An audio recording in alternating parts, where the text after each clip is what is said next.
நான் ஃபாரின்ல இருக்கப்ப என்ஆர்ஐ கிளைண்டா இருக்கேன் அப்படின்னாலுமே நீங்க இந்த சைட்ல வந்து இன்வெஸ்ட்மெண்ட் பண்ண முடியும். அந்த மாதிரி ஒரு சூப்பரான சைட்டா தான் இருக்கு. ஏன்னா ஆவடி வந்து வேற லெவல்ல growth ஆகிட்டு இருக்கு. சரிங்களா? ஆவடி, பூந்தமல்லி இந்த லைன்ல இருக்க எல்லா ஏரியாவுமே வேற லெவல்ல டெவலப்மெண்ட் இருக்கு. ஸோ நீங்க வந்து இன்வெஸ்ட்மெண்ட் பர்பஸ்க்காக தேடுறீங்க அப்படின்னா, என்ஆர்ஐ கிளைண்டா இருக்கீங்க அப்படின்னா ஸ்க்ரீனில் இருக்க நம்பரை கான்டாக்ட் பண்ணி சாந்தகுமாரி மேடம் கான்டாக்ட் பண்ணுங்க. அவங்க எல்லா டீட்டெயிலுமே சொல்லுவாங்க.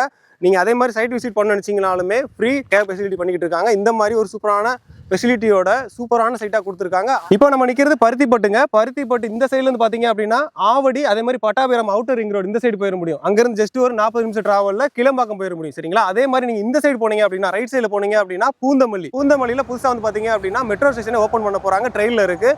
இன்னும் ஒரு 1 or 2 மந்த்தில் வந்து ஓப்பன் பண்ணிடுவாங்க. அப்படி ஓப்பன் பண்ணிட்டாங்க அப்படின்னா மெட்ரோவுமே நம்ம நியரில் தான் இருக்குது. அதே மாதிரி நம்ம இங்கேருந்து ஜஸ்ட் ஒரு 10 நிமிஷம் ட்ராவலில் Chennai to Bangalore national highway கொடுத்துருக்காங்க. சரிங்களா? நீங்கள் இங்கேருந்து ஒரு 10 நிமிஷம் ட்ராவலில் வெளியே எங்கே நீங்கள் போகிறதா இருந்தாலுமே போய்க்கிற முடியும். அந்த மாதிரி நேஷனல் ஹைவே இங்கிட்டு கொடுத்துருக்காங்க. மாதிரி சூப்பரான ஹைவேஸுமே நம்ம சைட் சரௌண்டிங்லேயே இருக்குது.